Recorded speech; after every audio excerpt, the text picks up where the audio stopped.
Right, okay. So it's not like a big agenda. All right. It's just a case of, it's a chat. Yeah. I mean, you came round, so would you like to clean glasses? Certainly would. Have you got anything left in there? Yeah. I've got some very cold coffee in here, but it's still nice. Yeah, well, if you made it, I'm sure it's lovely. Thank you. I don't mind cold coffee. Well, I'm really looking forward to this because I mean we've known each other for quite some time. A long time. Yeah, but we've got to know each other like much more because we see each other on a weekly basis at the toddler group. I suppose really, Carole, it's like writer, actor, singer, producer, broadcaster. You've got your finger in many different pies. Is there any particular one of those that brings you the most pleasure? I think, when I think about what I do, I think the top's the writer, and it does bring pleasure, and it is lovely when things get published, and I'm always interested in things getting published. I'm not particularly interested in writing for myself. Yes. But when things get published, it's lovely. But writing's an agony as well. You have to make yourself do it, and you have to, sometimes when we used to have when we lived in another house, we had a room which was a study, and sometimes I used to like walk past and fling myself in it and not come out until I'd written something that I knew I wanted to write, and I loved to do it, but getting started is a nightmare. Right. It's interesting when you wind up saying you're not writing for yourself. I mean, that's the whole point. I mean, any kind of performance or something that you do for other people, it's more like it's sharing a good meal. Yeah. And it's in the preparation. Yeah. And the other thing that springs to mind is, if it was easy and you did it almost by rote, then it wouldn't feel as if it was worth doing. Probably not, no, probably not. And I'm always, people go, I haven't got time. I go, well, before you watch Coronation Street, do 10 minutes. Then you've got 10 minutes on the page that you can edit and change and throw away. But if you haven't done that 10 minutes, you've got nothing. And so I always think there's a lot of value in just flinging down some odd thoughts. Yes. And then you can always refine them later, or think, oh, this is terrible. It's something that I always think it's worth putting it down. Well, that's it. And it's I'm terrible for making analogies to food. You've got to practice a recipe before you make something that other people are going to accept. Yeah, definitely. And you don't always have to think that there's going to be an end product, that this 10 minutes of writing is going to turn into a book. It could just be working out a good way of putting down dialogue or a description or something like that. Well, the other thing is, I quite like walking, and I reckon if I walk for about a mile, I can probably solve 2 problems. So, I mean, don't do a marathon. No. That'd be 46 points. I run out of problems. No, I won't. I don't mean personal problems, but I mean, so if you're writing something and you think, well, not that I write plays anymore. My husband David writes plays. I don't write them anymore because they're too long for me to do. But if you're trying to work out what should happen next, then I think having a walk is a jolly good, and having a problem to focus on is a jolly good thing. Yeah. Well, that's the thing. This is the thing about conductive and inductive thought, where your mind wanders and then you're solving the problem without you actually sitting there forcing yourself to come to it. Yeah.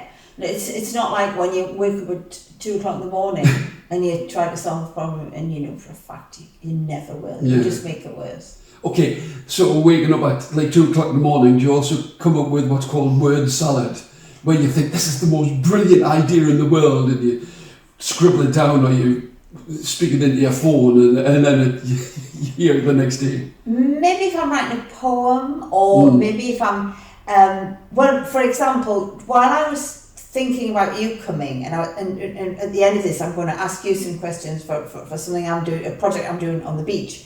I'm going to ask you what's your most vivid memory, and I thought, well, what's my most vivid memory? And I remembered something I haven't thought about for about 50 years, about being on the beach and cutting my foot because somebody was throwing stones at me, my friend, and I had to go to the hospital and get my foot stitched, and I still got the scar. And my mother was furious because it meant I couldn't march with the People's Mission Band, and All right. and she was because I was holding the banner. Uh-huh. So I wasn't even thinking about that, and that case. So I suppose sometimes the best things creep up on you, don't you find?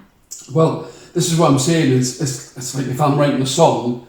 This isn't about me, by the way. If I'm writing a song, I'll get the initial idea and then leave it for 3 weeks, and then the idea will come. Yeah. But it's almost. I mean, as someone who's dabbled with writing as well, the whole scenario, that's like a small vignette, you know, of not my child has cut a foot, but it's like I'm furious because you can't march with the mission band. So, a mother's love. It was like when we were kids. I don't think mothers do it anymore, thank goodness. But I can remember seeing mothers in shops belting their kids because they'd run away. Yeah. And then when they found them again, what a thing. Yeah. Well, I don't know why we say that, because it's a terrible idea. Yeah. It's terrible. But it's still like, so I think I want you to come back so much that I'm going to belt you. I'm thinking, I think I'd rather run away. There's one thing missing, a good belting. So. I mean, recently, just as you mentioned the People's Mission, I mean, so you've been associated with the People's Mission for quite some time? Oh, forever, yes, forever. So my granny went, and my mum and dad, and my aunties, and I think I'm the sole survivor now, although David and Joe are both playing in the band now, which is lovely, and they're so much enjoying it. But yes. And who's Joe? That's my grandson. All right, yeah. So he's his stage name's Joe Cooke. He's called Joseph Cooke, but he appears on stage, so his stage name is Joe Cooke. All right. And they're in the band and they love it. And so my father was a principal cornet, and my son was Tom, principal cornet. But I've never really wanted to join. I've played the guitar really badly. You can't imagine how badly. And I've played. Well, it just so happens with no, it's just it'll be much worse than you could even imagine. I can imagine. And I've played it for about 50 years, and I'm no better at all. Right. But I play the uke as well, and because I go to a couple. It just so happens. No, I've got a couple of uke groups, and so I do it every week. I don't practice very much, but I do it every week, and it's so overrated. The more harder you practice, the talented you get. Isn't that what they say? No, not necessarily. So, I mean, just as a point, do you come from a musical family? I mean, but theatrical, I mean, what I really meant to say was like the music's there, but sometimes you can be a shy performer on a loud instrument, as most brass instruments are. Yes. But was there like a theatricality within your family? Well, my granddad used to play the piano, and he had a tiny little house on the an estate on the way to Marsden, but he had a piano in the house, and he used to, now and then he would play the piano, or his brother would come over from Cumbria and play the piano, and my mum and dad would waltz around the room. And so he was musical, and my dad could play anything, just piano, accordion, cornet, guitar, piano. He could just play lots of things, and my son can do the same. And my aunties sang, all my aunties sang, and some sang alto and had really good voices. And my mother was sort of in plays and things when she was young. So I think there's always and me and my sisters at church, at Sunday school, we always did. We were always in the plays, and we were always had the big recitations and things. So we always do perform. Yeah. We've always performed, and it just is. I think it's so relaxing. When you're on stage, or maybe when you're playing, you can't think about anything else.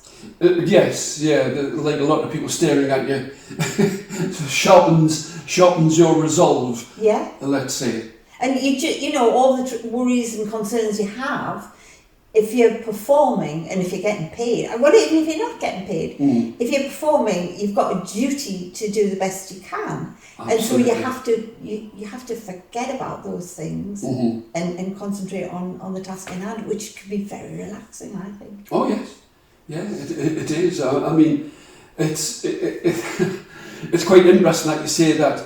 It almost feels like it was by osmosis that you become, like, you know, the writer, producer, broadcaster, and things like that. Yeah. So what is it that you're doing now? I mean, I know that you've been doing quite a lot of writing. Yeah. And you did something during lockdown? Yes, during lockdown. Cultural Spring wanted some projects that involved people that weren't necessarily very IT savvy. And so I had this idea of talking to people. It was remotely, talking to people and asking for their favourite picture, their favourite sound, their treat food.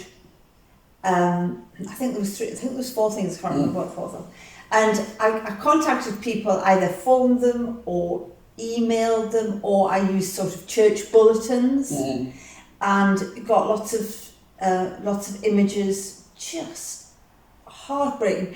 The best one, which I topped and tailed the video with, was 2 swings that were empty, and it was sent by a grandmother to me, and I thought that was so moving. And there were some lovely pictures, and you know, some sad ones. And somebody sent a picture of the seals up in Northumbria on the coast, and they'd had tremendous solace from the sound of the seals. Right. Oh yes. And people sent, you know, like what their treat was. It was largely chocolate or alcohol, to be honest. No surprises there. Yeah. Chocolate and alcohol. At the same time. Oh, that's crazy talk. That's way. And so I made a little video, and well, actually, I produced it, but my husband became a videographer, and he did it, and then my son did the music. Yeah. And that was really good fun to do, and I really enjoyed it. And then latterly, I do talks based on 6 Old Wives' Tales books I've written, and obviously people haven't met, so they haven't wanted anybody to give talks. And I didn't realise how much I enjoyed doing it, but I really do. And I had lots of bookings with a garden centre in Northumberland. I think they booked me for 4 talks. And I did the first one, which was a Christmas talk, and I didn't do any more. And so I was thinking I would like to revive that, and also sell the books, because otherwise our loft's going to collapse. You know, I've got about 1,000 books at there. And the publisher... Tell me about it, yes. You've got a few. Yeah. The publisher isn't publishing books anymore. It was a Sunderland publisher, not publishing books anymore. Yeah. So they said, you can have them. So obviously I've got them, but I'm just selling them really cheaply. And so I'm doing a new talk about the beach, which I think is going to be called Sun, Sand and Deep Blue Sea. But it might be Sun, Sea and Sandy Sandwiches. I think that's kind of more fun. Yeah. And then when I've done that, so that's what I'm going to ask you about. When I've done that, I'm going to send emails to all the people who booked me and say, would you like me to come do my new talk? So that's what I'm busy doing at the moment. You could always put it down as sun, sand and ... and then you would go, oh, what can that be? But the thing is that if you're tapping into people's likes and dislikes and like memories, people be more voluble about sort of saying what it was that came about. Yes. So I mean, it's a great way of channeling something that people are going to want to sort of like look at. And are these the books here? Yes, they are. So there's what cookery, sheep's head broth, sausages and sago. There's remedies, pills and potions. There's bringing up baby. There's lipstick, powder and paint, Penca's Parties and Pirate Radio, which I did with Julia Hankin when she worked at the BBC, and Spit Polish and Elbow Grease, which is all about housework. All right. But then I also, Sheila Graeber had an exhibition on did, Shields, yes. and I said I would do a writing workshop based on the beach. Because everybody in Shields has got, loves the beach. Well, I'll just interject here. Yeah. I mean, when I was a teacher, I took children to the beach Yeah. at Marsden, and the one boy just said, like, there's snow, and I'm saying it's not snow, it's sand, because he'd never been. So we think that everybody does have like contact with the beach. I think of our generation. Yeah. They But do. he didn't. You know, He so hadn't. you know. Did you like it? Oh yeah, he thought it was fantastic. Yeah, but I was just quite shocked. Yeah. You know, so sorry. It's all right. And our beach is so lovely and so clean. I mean, I think the council put a lot of effort into keeping it clean, and it is beautiful. It's astonishing that people haven't been. Well, I always say, everybody talks about how wonderful our beaches are, and they say, well, how do you make beaches? And they go, it's rocks, yeah. It's rocks clashing together, what in bad weather. That's probably right. Yeah, we've got fantastic beaches because we don't get much sun. Yeah, that's what we do. Yeah. So anyway, Sheila, so I couldn't do a workshop because of COVID, but so Sheila said the Arts Council had given us some money, and she wanted, you know, she wanted us to do the workshop. So she asked if we would do a couple of videos. So I did one video, and I wrote a poem about the beach. And like you were saying, you know, I wrote it, then I left it, then I edited it, then I left it and edited it again, and then I talked through the edits on this video. So just saying, well, I like this bit, but I didn't like this, so I cut this and I cut this word. And so that was a video which Sheila, and then I did another one. That was it. I did. So you were basically showing the process of your writing. Yeah. Oh, well, that's quite interesting. And then the other one was, I was talking about how I do use people's memories and people's ideas in my writing. And so I did a little, I think about a 5-minute video about that as well. And that was nice. That was nice to do. Do you think that when you're writing almost to order or to a deadline, does that harden your resolve to sort of make sure you have a product, and you put as much effort in as well? Yes. I don't do it unless I've got a deadline. Right. So I've already written to somebody and told them I've got a new talk. Would they be interested? And it's not finished yet. Yeah. So, but if I hadn't done that, I wouldn't have even started it. Yeah. That's always the way of the world. That's that Douglas Adams thing, isn't it? What's that? When so like, so what was that? No, that's the sound of the deadline passing. You know, if push comes to shove, like throughout our lives, there've been so many times when we wound up saying, like, you know, can you? And you go, oh yeah. Yes. And you go, I've never, yeah. Oh yeah. Well, there was a funny thing on the television the other day. I think it was an actress who said, like, she had horse riding on her CV and she had to be led around by a man with a string. Do you know that would be a good name for my biography, led round by a man on a string. Yeah. Well, yes, absolutely. Well, I used to write for the Gazette, and I used to write for a free paper. So the free paper paid much more than the Gazette. I used to do a column every week, and you had to have it on time. And then I used to do it. This is years ago, but I used to write a TV crit for the Chronicle and the Journal. And so you'd watch the programme, and then you'd have to phone in your crit. So it must have been before emails, or it must have been before they were au fait with email. I don't know. You used to have to phone it in. Yeah. I'm not saying much, but was it written on slate? Yes, it was. I chipped it out before. Like the Flintstones. Yes, it sounds like what. I'm sure I was using emails then. So why I didn't email the stuff to them, I've got no idea. But you had to phone. It had to be before 10 o'clock at night. Yes. Otherwise, it didn't get in the paper the following day. So you had to watch it, write it, and then phone it in the same. Well, so presumably it had to be on at 7 o'clock or 8 o'clock. Yeah. So if it was on at 9 o'clock, you'd have to be writing it as you were. Or maybe they would send you like a video of something they wanted you to review. All right. But often it would be on TV and you'd have to review it. All right. How did you feel about reviewing other creatives' works? No bother at all. Hang on, I'll just get a knife. No bother at all. Oh yeah. I mean, I think we all do that bit of shouting at the television, but it's like putting it into words. It's quite quite a skill. Yeah, it was fun. It was fun to do because you had a specific number of words, and you just had to get them in, get it all in there. Yeah. You know, you couldn't say, "Can I have an extra 20?" And I said, "No." And it was the same. Rated in smaller fonts. Yes. which we've all had. Yeah. No, couldn't do that. And it was the same with the Gazette and the Free Paper as well. You had to have that exactly that number of words. Yeah. Maybe one over, one less, but it had to be right. It is a discipline. Yeah. It is. It's good though. I mean, I used to write reviews of records. Yeah.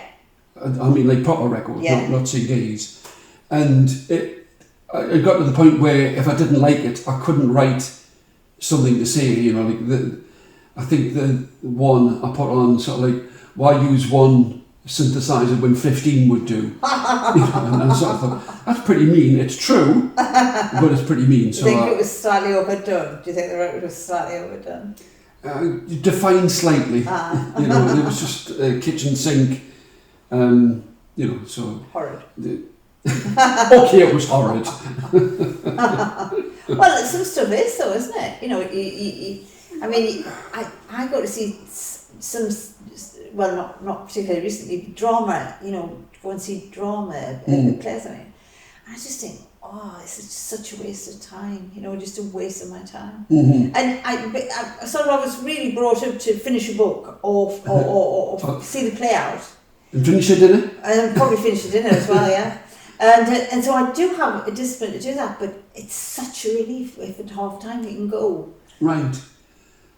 You'll have to go to the theatre with Anne. What? Because she always leaves at half time. Does she? Oh, what a refreshing thing to do. Yeah. Yeah. If she's had enough, does she? Yeah, if it's not going anywhere.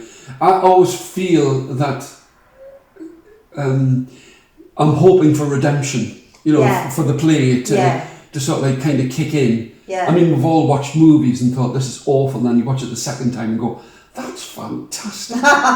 You know, when you get it, or you're sitting there and you're on a plane and going, please don't do that, and that comes up. Yeah. You know, you want that kind of surprise. Yeah. So when you go watch somebody else singing and playing, do you ever think, oh, no? Or do you tend to wait? I tend to think, I remember when I would have played like that. Yeah. And they need encouragement. Yeah. There was somebody else watching last night, and obviously very nervous, but it was just something simple, that the guitar strap was too slack. So as soon as he finished, I went over and said, you need to tighten it up, so you know that when you're standing, it's in one position. When you sit down, it's in exactly the same position. Yeah. You know, things like that. It's just like you can pass something on rather than go, sorry mate, you know, you failed the audition. Yeah. You know. I mean, I'm not a nice person, but it's just that you if there's some way you can help, then that's a way you can help. Yeah, you know? So you can pass some knowledge on, and even if they wind up going, you know, who was that old git telling me what to do? Maybe we'd give it a try with this guitar strap. Yeah. Give it a try. Yeah. But, and talking about like drama, I mean, we met again after quite a while. We were in the Westovians. Yes, we were. For the Good Companions. Yes. That's right. And what a laugh we had. I know. It was fun. I think it was my first Westovian show. Oh, was it really? I think so. No, it wasn't. Because I did a John Godber play first. That was the first show I was in. And then Good Companions. But it was good. And I think the director was good. Mm-hmm. Michael Gallagher was good. Oh yes, very exacting. Yeah, a bit of a pain, but good. Very. But that's what you want. You know, we need to be led by the nose, and you can't get somebody saying, "Well, do it the way you feel." No, definitely not. You know, that's just not going to happen. Yeah, I'm dead keen on directors directing. And, I used to, when I worked at South Transplant College, I used to direct a lot because it was your job really, and then so in my leisure time I didn't want to direct. So David has always written and acted and directed, but I've done very little directing. Odd times when he's had to go to see our son in America, he said, "Can you do a week of rehearsals?" And I've done that, but I've pretty much done what he's. Well, I have done what he's. You've been directed to direct. Yeah. So it's essentially me sitting there letting people go through their moves and just saying the odd thing. So I have done a bit, but not, and I did lots of work, but not masses out of work. Well, what was your job at Tyneside? Well, I was in charge of performing arts. Oh, wow. So we had fantastic people work. So Ray Spencer worked there, Tom Kelly worked there, a number of really good musicians worked there, part-time, and it was good fun. A lot of it was very good fun, and you had to do evenings, and you knew you had to do evenings, but you know, it was fairly flexible, but then after I done it for about 8 years, I think, and I thought I just can't tell another student how to do a pratfall. I just can't do it anymore. Yeah. And so I got a different job, and I went to work by the BBC, and that was fun as well. Oh, that's right. Yes, because I wanted to go and do an interview, and there you were, and it was like, well, hello, Carole. Were you being interviewed on it? I was, on yeah. Do you remember whose show it was? It was a lady, Liz, I think it was. Might have been Julia Hankin, was it? Oh, yes, Julia Hankin. Yes, it was, yes. She was very good. Oh, everybody else knows her as Liz. But, she was very nice. Yes. Very nice. So yes, that was a nice job. It was a national job, and it was in learning and participation or something like that. It was to encourage people to. I mean, they don't do it anymore, but there was lots of sort of education programs. It was to encourage people to tune in and do stuff and take it to the next level. So it was quite nice, and it was a national. I mean, I'm still in touch with some of the people who I worked with. So yeah, good. Wow. And then I suppose we kind of bumped into each other. I think it was at a Cookson parade. Oh yes. I don't know how long. When you were doing the makeup. Yes, that's right. We're doing face painting. That's kind of definitely street art. Yes, definitely. It's like everybody, 15 at once, all descend on you, all wanting to do face painting. Well, I think Anne was busy, so you did mine. Yes. And it was quite vivid, quite dramatic. Yeah. And at the end of the parade, I sort of got the tissues, thought I'd taken it all off, and then I went shopping to Debenhams, and I wanted to try some stuff. So they went, "You've got quite a lot of. Do you want to taste that?" So, and I looked at them and I couldn't believe it. I've been walking about the street. Yeah. I don't know if it was supposed to be cats or tigers or I think it might have been tigers. It was tigers, yeah. Yeah. So quite a lot of orange was involved, yes. So I've been walking around from the Ben's Park to Debenhams, still looking like a tiger. Well, I think that's all right, really. Do you know what? As if it's never happened before. I mean, I remember I was in the pantomime, and I mean, that really was pancake. That yes. That was put on with a trowel. Yes. And I could never get it out of my eye sockets. So I was like teaching, so the next day everybody would be looking, kind of going, what's the matter with you? What's the matter with you? I've heard of bags under your eyes, but not like kind of pancake in your eyes. As well as this kind of writing, where it's more like prose, you've also been doing some poetry. Yeah. Again? I think I like that best, actually. Well, that was something I did quite a while ago with my sister. It's called More Than a Body's Work. It was about body image. All right. And we did it in Bristol. We worked with some people and did workshops in Bristol, and and then I was working at Teesside University then, and we did some workshops at Teesside University. But then we got some money to get these printed, and Mudfog in Teesside printed them. But then we went to New York. Wow. And we went to a school in New York it was called the Harvey Milk School, and it was... All right, yes, it was, like in the movie. Yes, and it was for children who were confused. I can't remember what the words were, because it's got to be about 12 years ago, but it was... And we went to because obviously body image was very important to those children, because that was how they demonstrated their identity. And we did workshops there as well. And one boy had a barcode on tattooed on his back of his neck, and I wrote a poem about that. And somebody else had. That's almost like dehumanising. Yeah, it is. Somebody else had sort of like horns coming out of their forehead. All right. But there was great rules, you know. So one was whatever gender you come in that morning, you stay that gender all day. All right. So you can't. It was essentially to do with bathrooms and toilets. So essentially, you can't decide at lunchtime if you've come and your image is as a boy. You can't decide at lunchtime you're going to be a girl and go to the girls' bath. I mean, now we have unisex, but I don't think they did at that time. No. And it was really, really interesting. It was really good. And we had an exhibition at the Tyneside Cinema, and we had an exhibition at the Ark in Stockton, and we had one down in Bristol as well. Excellent. So that was fun. And it was nice to do poetry and images together. So sometimes I did the poem first, and June did the image, or sometimes she was working on an image and I thought there was one about braids. She did an image about braids, and so I did an acrostic. I think that's what you call them, you know, B-R-A-I-D. Yeah. I did that, and that was an image of one of the girls at the school, and that was another one.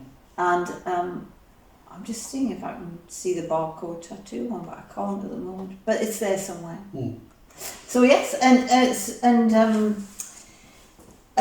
during lockdown, the church was doing little videos and things, so they asked me to do something for Christmas. So I wrote a Christmas poem, and then they asked me to do one for Easter, and I wrote an Easter poem, which I like both of them actually. And I try to, you know, avoid cliches, try to be honest, and try to be clear, and try not to just parrot things that have been said before, because it, you know, special times it's easy to do that. Yes, it is easy to go down the same road as other people. But well, I think I've got like one final question, which is, did you ever find having a proper job got in the way? No. No, honestly, I didn't. I liked all the jobs. I mean, some people are not so fortunate, but I've liked or even loved all the jobs I've done. So that's been great. And I think people have to work much longer hours now, but you know, my work was constrained within time. I mean, sometimes when I was working at the BBC, I had to go down to London or Birmingham or Leeds or Leicester. But that did mean if you took your laptop, you could, if you were inclined to, you could do stuff on the train. So no, and anyway, I'm not a person for big long stretches of doing things. I'm more your half an hour person. All right. And then, you know, in 2 days' time, do another half hour. I'm not really. Right. When you're writing, do you ever find yourself in a situation where you just get carried away with it, and the next thing you look, you're like 3 hours later, and you've written masses? No. No. Oh. Just me then. Do you? Yeah. What happens with you? I just have an idea, and I just roll with it, and it just cascades onto the page. And it's like 3 hours later, and I can't believe. And then how much of it? I mean, would most of it be good, or would most of it be usable? Yeah. I mean, grammar and punctuation and setting out. Yeah. But the thread of the ideas, and I find dialogue very easy to write. But that's anyway. This isn't about me. Well, no, it's interesting. I mean, you asked that question because you thought that might be the case, but by and large, it isn't. All right. So maybe if I was writing something long, I would probably spend an hour. But I'm not great at spending great amounts of time. So I'm better at writing something and then going back to it and going ooh, and then going back to it again and writing a bit more. Right. I'm much Well, that's weird. Like chipping out the stone. Yeah. Yeah. Oh, and then you don't daunt yourself by saying, I need 3 hours. Oh, I find myself that you do your best writing when you know you've only got an hour and you've got 10 other things to do. Yeah. You know, if nothing else, you can procrastinate by writing. Or I do something like that needs doing. Yeah. But this needs more. This needs it more. Often when you're writing, though, you get the shopping in, you get the washing done. If you're cleaning, you get the cleaning done. You make those difficult phone calls. Anything to put off the writing. That's me. All right. Yeah. That's me. Yeah. And then I really love it when I'm doing it. I love it when I'm doing it. Well, of course you do. Of course you do. But I think people will be able to gather that. Are these still available? Oh yes, they're all available. Probably all through me, really. Right. Well, definitely all through me.